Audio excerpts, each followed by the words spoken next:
All right. Good morning, afternoon, or evening, friend. I am here with the awesome, amazing uh, Brian K. Wright, who is an author, a speaker. He's a writing coach, a radio show host, magazine publisher who helps people share their message with the world and actually monetize their expertise. He's got extensive experience as a college instructor. He's created and implemented strategies to help people really craft their stories. His best-selling book series, Success Profiles, Conversations with High Achievers, has featured celebrities such as Kevin Harrington, Chris Powell, Jack Canfield, Marshall Silver, Sharon Lecter, Tom Ziegler, and so many more. He's totally inspiring to me, and I'm so excited to have him here on the kickoff, the inaugurate, whatever we want to call it, Men Who Shine show. You know, he's been featured on nationally syndicated TV shows, The List, as well as Entrepreneur, Authority Magazine, The Good Man Project, and many other numerous podcasts and shows. I am so excited to have him here. He's super valuable. You're going to get some great, amazing nuggets of wisdom. Thank you, Mr. Wright, for being here. Oh, you are Mr. Wright I today. am. And Yes. don't you forget it. How's it feel to be Mr. Wright? oh, I'm good with it. I mean, I have been my whole life. I've never had to question that, I guess. Yeah, you're like, you're looking for Mr. Wright. I'm right here. Hey. So, Brian, you and I first connected. I'm not even quite sure exactly how you and I first connected, honestly. Been a Maybe it was long through some time. other entrepreneur community or something like that. Yeah. And I just really appreciated what you were up to and how, you know, this project that I have with this community, Men Who Shine, is I want men to consider, how can I shine my light? How can, you know, and you are, it's perfect that, you know, I've reached out to a number of people to get my first little launch pod, and you were the first one because you are inspiring. Like, you are shining your light on celebrities and success stories, and you have, you know, amazing books and the magazine and the show and all these things. So you're doing it. So for someone who's not doing it hmm or not doing it to the degree that they can, hmm what inspired you? Like, what were you doing before? Yeah. Tell us a little bit about kind of that process and that journey that led you to start your own, you know, magazine and profile radio and all that jazz. Yeah. Long time ago, I taught in college. And I was in the middle of my master's degree program when somebody in my class said, "Hey, we have an opening for someone to teach speech and English at our little 2-year business college here." And I was in Lincoln, Nebraska at the time. And so I applied and I was offered a part-time gig teaching at night. And it eventually morphed into a full-time job. And I was writing resumes on the side. So that was fun. So I guess that was the start of shining other people's light, is helping them identify their light so that they could position themselves to find new work. Yes. And that was fun. I enjoyed doing that. It wasn't, people kept asking me, "Is that lucrative though?" It's paying my bills. But people kept asking that over and over again. And I realized I don't want to just get by. I don't. And then the teaching job ended. They had some enrollment issues. And so they started cutting staff. And I decided to end the resume writing business because it just wasn't fun anymore. It just wasn't. And I ended up out in Arizona, and I moved out here in April of 1996. So my 25-year Arizona anniversary is coming up very shortly. Wow. Congratulations. Thank you. It's the longest I've ever lived anywhere, and ended up in the call center world for quite a while. So, and I had done some of that work, but I was calling people, residences, I was calling businesses in some roles. In some places, I got promoted to a supervisor role. In one place, I ended up doing payroll for 3 locations and 400 employees every single week. That was fun, except I got the feeling that something squirrely was going on, and I left 9 months before the FBI shut them down for credit card fraud, money laundering, and a whole bunch of other stuff. I left, Wow. but the FBI still interviewed me anyway for like 2.5 hours, and I think they correctly figured out that I had no idea what was going on. Yeah. Right. Yeah. So, and I Yeah. didn't. And so that was an interesting experience. And then In some positions, I was promoted to trainer because I was doing well enough that they wanted me to teach everyone else what I was doing and how I was doing it. So again, I get to share and motivate and inspire and educate and throw some magic around. And that went really well. And then eventually I started my radio show while I was still at a job. And fortunately, I had employers who were gracious enough to let me off early on Mondays so that I could do it. In fact, Nice. anytime I needed a new job, that was a criteria. It's like, I will not give this up. This is my dream. So whatever job I end up with, you have to be able to let me off early on Monday afternoon. And I'll make it up if you need me to. And no one ever required me to. Nice. Yeah. So it was great. That was a must. It wasn't a can I, it was no, I will be leaving early on Monday to do this. Okay. Yeah. And I think my confidence and my certainty um, helped me land several positions where that was permitted. That was great. But I found that there was just something missing. In fact, there was one job that I was at, and there were a lot of people in the call center who had a history of stuff. And I didn't. I was probably the only person in this center who wasn't in a halfway house, and no judgment whatsoever. It's like, get your life back together however you can, right? That just wasn't my experience. And I was standing in the middle of the break room with one of my coworkers, and everyone was having their little side conversations in the break room. And I finally said, Frank, I don't belong here, do I? He says, no, I have no idea why you are working here. I'm like, that's fascinating. I mean, it was like God saying, like, in a very obvious, like, listen to him. You don't belong here. You're Yeah. destined for something else. Yeah. And so I ended up leaving. In fact, they had a reorganization and they laid a whole bunch of us off, and they did not invite me back. I was not one of the ones they invited back. I thought, okay, Okay. blessing, blessing, blessing. Yes. And finally, I started doing a little bit of ghostwriting, and I didn't have a client at first. And one friend of mine said, I need help. Will you coach me? And he said, I don't have a lot of money, but you need a testimonial. You need social proof. So will you coach me, and I'll do a brilliant testimonial for you? And so I did my Okay. first coaching gig for free. Sometimes you have to get social proof, because Yeah. I didn't want to be stuck with a scenario of, do you have testimonials? How do I know Mm-hmm. you've done this before, or that you're any good at this? I don't have any. Well, then why are you charging me money? So it was good that this one happened first. Yes. And so I was happy with that. And then I just started declaring to the world that I'm a book writing coach and I'm a ghostwriter, because I had taught English composition. So I had that to fall back on and say, yes, I can help you. And I was very happy when the first person said yes. And then I was very Nice. happy when the second person said yes. And then I raised my prices after that, because it's like, Yes. I'm not doing it for this anymore. Right. No. I charge more now. Yes. Yeah, Size matters for sure. it, I charged 3 or 4 times what I started. So Oh yeah, for yeah, sure. absolutely.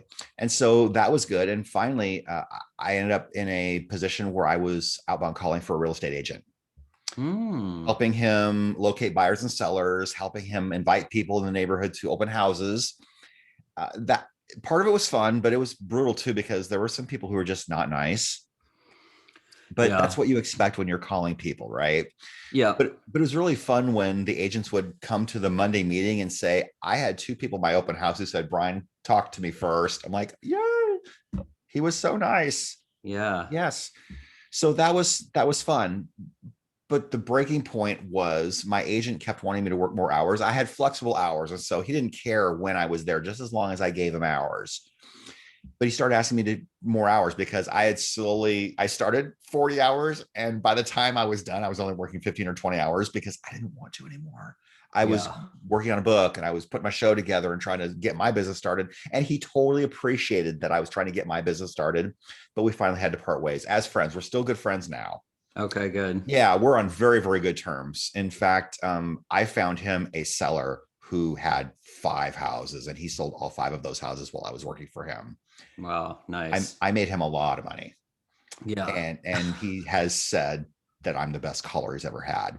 But that was my journey to get to where I am now. And I just realized when that separation happened, and the timing of that was not by my choice. I went home and I thought, I'm free, I'm free. But then Monday came around and I'm like, I don't have a place to go. Now what?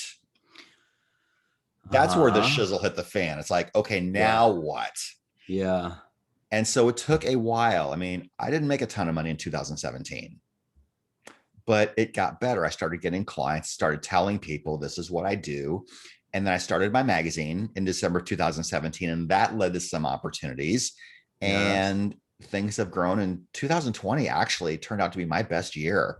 The second half of Yeah. my year turned out really great because, and I feel for anyone who was affected by their with their employment by the pandemic. I did realize though that people were consuming content way more than before. And for content Yes. creators like myself, that was actually an opportunity. Yes. And I seized that Mhm. opportunity and I raised my prices during the pandemic Good. and I was getting it. Yes. Because people were taking that, like you said, people were taking that time to either consume or decide what they want to create. Yeah. And for people that said, I want to wait until this is over, well, we don't know when this is over. And is there ever a No one perfect knows. time? It's like studying for tests. You ever really feel ready for the exam? Right. You don't. No. You have to take the test on the day that that you have to take it. And so I said, this is what you're doing.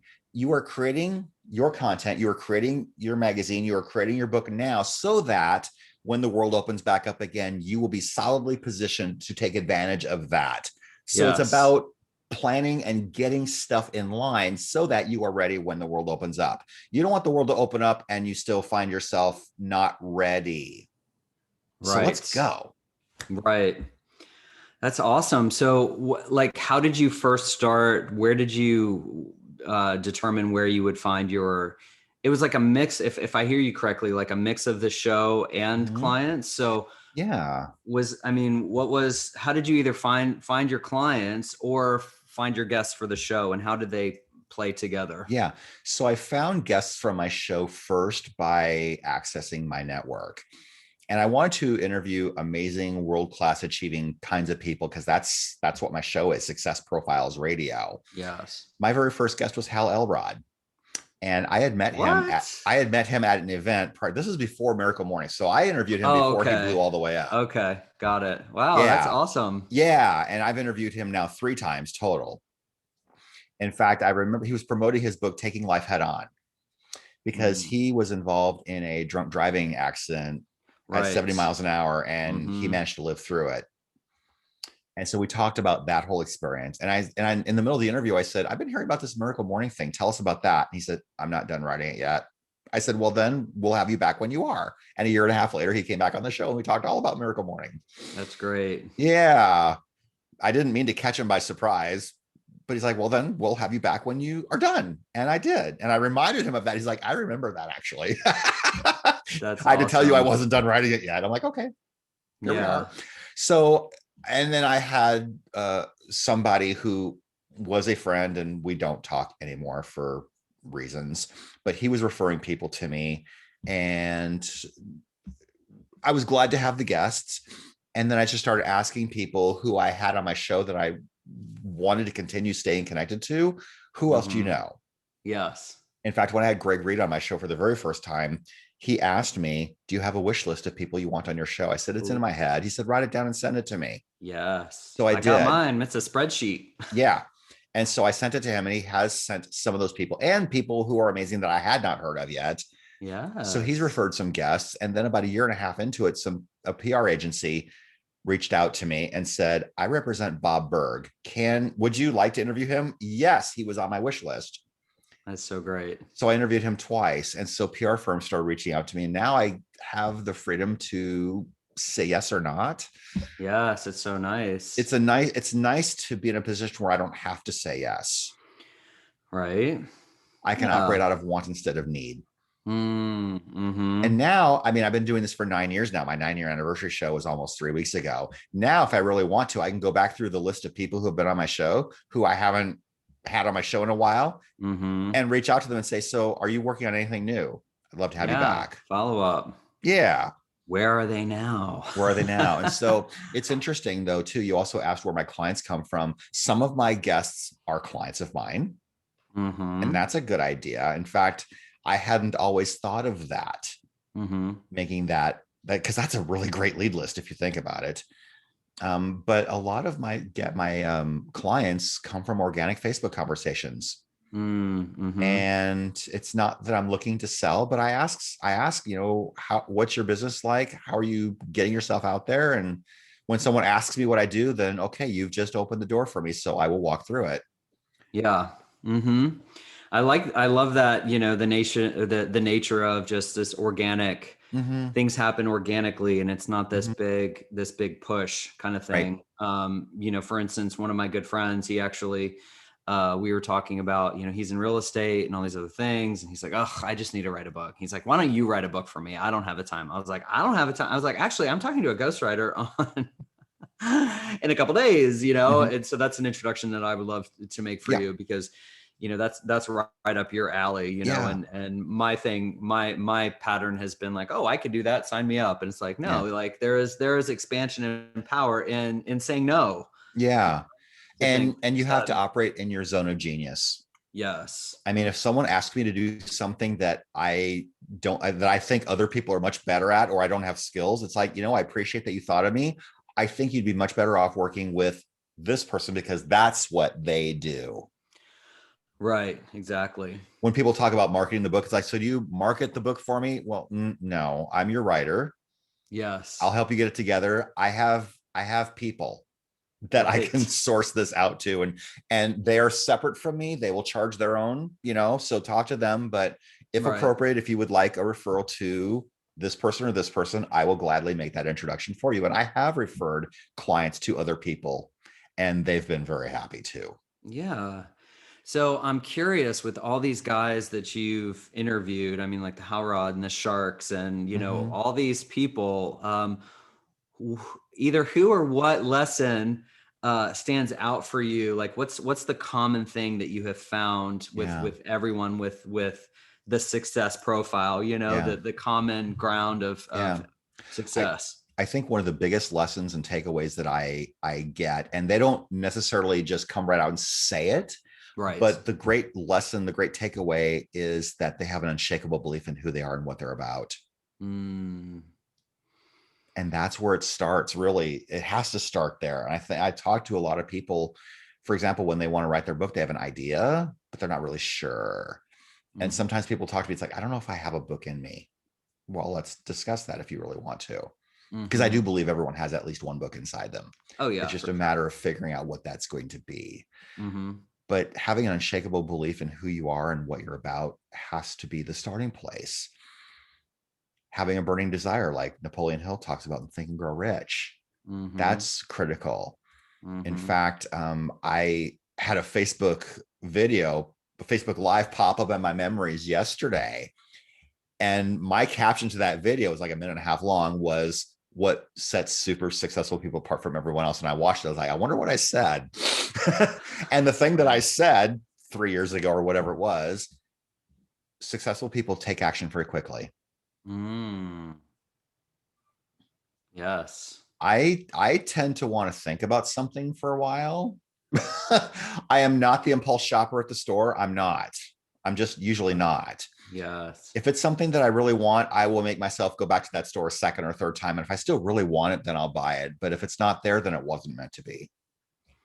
Mm. Mm-hmm. Yeah. So how do you find that action versus, like getting into action right away Mm-hmm. impacts Yeah. them The, or you? the universe loves speed Mm. and rewards speed. Mm. In fact, I think yes, I've had opportunities because I've said yes right away and then just figured it out later. Yes. I think that takes an element of courage and bravery, It tenacity. it does, because you don't always Mhm. have to know how. Mhm. It'll show up. If your why is strong enough, your how will show up at the right time. Yes. Think about this. When Moses got to the Red Sea didn't part until Moses put his foot in the water. Mm. You can't just Mhm. wait for the Red Sea to part before you. No. Okay. I Damn it. mean, no. I don't think we would have access to the experience of ourselves and the co-creative powers in the universe if it Yeah. were any other way. Right.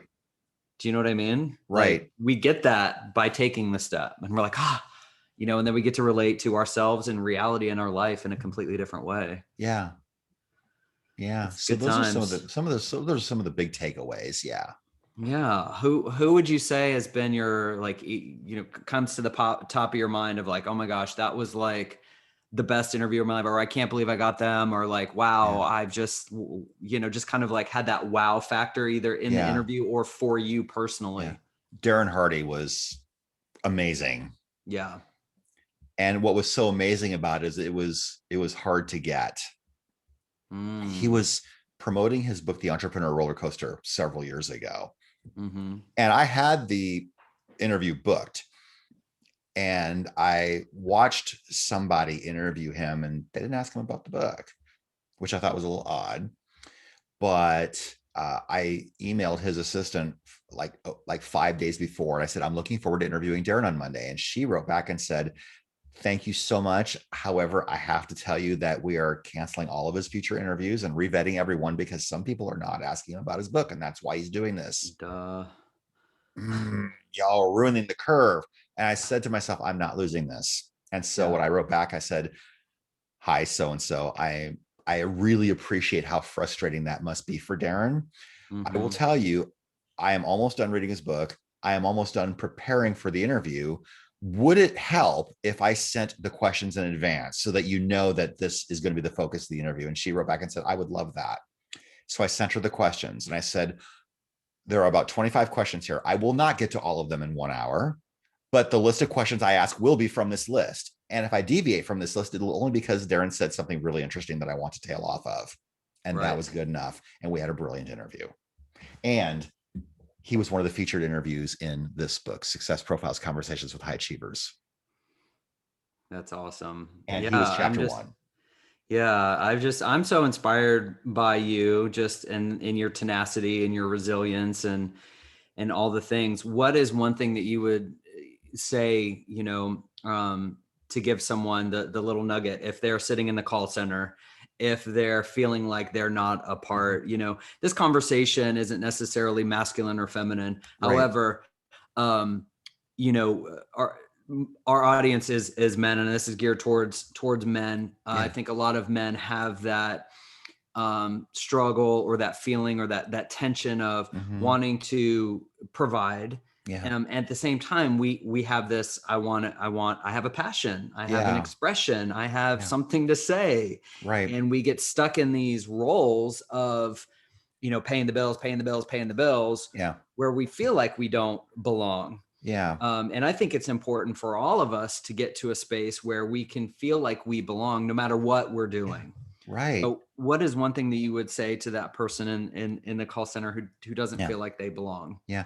I was fortunate because I started my business as a side gig first. Got And it. so when I lost my job, I had the thing to do. Yes. So I would just say if you have any inkling that you want to do something else with your life, do something in the direction of that right now. Yes. Because I had a plan, I had an exit strategy, but that was executed for me before I thought I was ready. And Right. you don't always get to quote unquote Yes. retire after winning the No. Super Bowl like Peyton No. Manning did. Yes. You don't always get to do that, or like John Elway did. Right.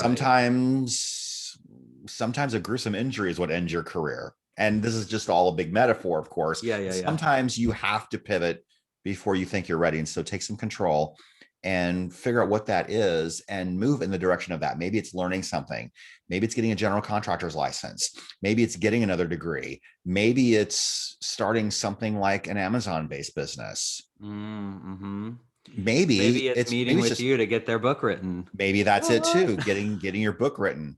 Yeah. Maybe it's just going to the flea market and finding cheap items and flipping them on Craigslist, Mm-hmm. or going to the Dollar Tree or the dollar store, buying an item for $1 and selling it on Craigslist for 3 or 4. Do that enough times, you'll make a little side money to get you going. Mm-hmm. Mm-hmm. I love that. And you brought up, action as well. And I think that's kind of been like the theme of like, just go, just make the step, get up to the Red Sea and put your Mm-hmm. foot in. Yeah, Have you read Mel Robbins' 5 Second Rule? I love that book. Yes. I have a short story about that. While Yes. I was reading that book one night, and I was getting tired. and I finished a chapter, and I turned the page. The next chapter was about procrastination. And literally I said to myself, I'll read that tomorrow. That's so funny. And I was getting ready to go to bed. And I thought, okay, Brian, the irony of that just hit me. So I'm going to read that chapter now. So I read the procrastination chapter right then and there. And the whole idea of 5, 4, 3, 2, 1, go. Yes. Mm-hmm. was explained very well. And I thought, okay, it was divine providence that I got that chapter now. And I did a Facebook Live about that the next day. Mm. And so that's something that you should do. Create content, because if you start creating content around an area of expertise, people will start to see you as an authority, whether you think you are or not. Right. And here's a pro tip. When I interviewed Jeffrey Gitomer, who's written a whole bunch of sales-oriented books, he's one of the leading sales trainers in the world. I interviewed him and I asked him, what led you to write your first book? He says, I never really intended to write a book. I just started a blog about all the stupid things that salespeople do. And when I got 100 entries, I realized I had a book. So create Facebook Lives, create blogs, do videos, and get them downloaded and transcribed. And you can repurpose that video into a magazine article. You can repurpose that into a blog post. Maybe you can get it published somewhere. You just never know. But putting content out there for the world to see will lead people to think that you are an authority if you do it consistently. That's it. You can't just put it out there once and say, okay, you just have to keep going. It's like if you're posting something on Craigslist, it's chronological. And so every time someone posts after you, yours moves down. So you have to keep posting. So you have to be consistent. You're not going to sell your car if you post once. Right. You have to post about it every day. Right. Like my dancing TikToks. We just got to keep going. I did my first one last night. You just got to keep busting a move, or no one's going to dance with you. Yeah. Because they don't know you're there. Yeah, exactly. Because it's just there's so much content out there. But I love that, that's what I did with my book. I didn't even have a vision. People were just like, I was writing whatever I was writing, and people were like, you need to write a book. I'm like, nah. And then so I just started okay, if I did write a book, what would I write? Like what stories would I tell? Yeah. And I just started publishing those stories on Facebook just as chapters. And I'm like, okay, I would tell this story, and then I would tell this story, and then I would tell this story. And then at the end, I was like, guess I have enough stories. Yeah. Then I found a theme and all the other things. But yeah, that just start, is critical. And you probably got feedback and questions that you could incorporate into the book. Yeah, and it's all been a journey and stuff. So tell us, you've got two books now, right? I have a total of 4. Oh, the most recent 2 are these. I'm like 2. that naughty interviewer we mentioned before. Oh, it's totally fine, totally fine. I knew the 2 because those are the 2 I have. These are the 2 that I promote the most. Oh, okay, good. My very first book was a student leadership book. It's a little 96-page book. Okay. I did that in 2009. Now, are there things I would change? Yeah. Are there some mistakes? Oh sure. Yes. Because I was meeting a deadline. In fact, I was getting ready to go to a James Malinchak conference 3 months out, and I was asking people for testimonials. I would send them a sample chapter or 2. And one of my friends, Ed Rush, was in the Marines, and I sent him a couple sample chapters, and he sent me a testimonial, brilliant testimonial. He says, when are you going to be done? I said, I don't have a real solid deadline. He said, you need to have a solid deadline. And he says, I actually want you to be done by the time this James Malinchak conference comes 3 months away from now, because I want a copy of it. I'm like, okay, I can't disappoint a Marine. No. My dad was a Marine. So yeah. Yeah. You can't let down a Marine. It's against the law. You just can't. So now I had to get done by a specific time. And so when you are rushing to get something done, yes, you do some editing and you look through it. And after it came out in print, I realized there are still a handful of mistakes, but that's okay. It's done. It's better than the book that isn't done. Correct. Yeah. Yes, I'm the same. I'm like, son of a typo. Yeah, exactly. In fact, I got a little hate over my book from someone, and what I end up saying to him is, my imperfect book is better than the book you've been talking about writing for 2 years and still haven't written. Oh, Yeah, yes. I went the Z formation there. I Yeah, did. I had to. It's like, exactly. sit down. Yeah, that's the haters are gonna hate. Like, it's so easy to hate when you're not out there creating content. Yeah. It's easier for whatever reason. It's easier to criticize Yeah. than to actually, Yeah. because again, coming back to the Red Sea, like that Mhm. takes something. It takes something as a person, as a spirit, as whatever it is was going on here. That takes something to do that, and it takes very little to criticize. There's no risk. Yeah. There's no personal. There's no big wall you have to crawl over. Or there's just literally zero effort Yeah. to gossip, condemn, criticize any of that. So Right. Exactly. And you know what? Not everyone likes me, and that's fine. yeah, A lot of people do, I think. yeah, But that's what people keep telling me. Everyone likes uh-huh, you. It's like, okay. But you know what? If you don't get a ton of feedback on a post, it doesn't mean people aren't seeing it. The haters aren't going to like your post, no, and most of them won't say anything yeah, because they're above that. Some people will, the petty people will. But yeah, it's interesting. It's interesting. You get surprised by who's admiring you from afar and just not saying anything, and mm, who's hating you from afar and not saying mm, anything. And it's hmm, okay. yeah. I'm in I God's like to hands. think, That's it. yeah, I like to think I did like a hosting this little food demo video Mhm, mhm, for one of my restaurant clients, mhm. and the comment was, "Who is this guy? I hate that. What is it? I mean, blah, blah, blah." And I was like, "Yay, I have a hater!" Yeah, Like that to me. I'm like, oh, I'm doing something right. You know. apparently. Because you're showing them that you're stepping out and they're afraid. Exactly. Exactly. So I mean, I think that, this is a perfect little, put a little bow on it. This is all we can do is take responsibility and shine our light wherever we are and make that step. Yeah. Because who knows, yes, I might have had that hater, but who knows what else I was making available for other people to get out of their comfort zones and do their thing. Yep. Just like you took the steps that you needed to take to inspire me to do the thing, Yeah. and so like you just take responsibility for yourself Yep. in doing the thing, and then you show it's possible for other people to do the thing. Right. And get out there and do your thing, because you don't know who you're inspiring. I had no idea. So thank you for that. That made my day. Of course. Yeah. Of course. Yes, that's the whole point. We gotta spread the light, baby. Yeah. That's what I'm talking about. Yay. So I'm complete. I feel like I'm complete. I normally have like a little like anything else you want to say? Yeah. Oh, I know. Where can people connect with you? How can people get your book? Tell me all the. Yeah.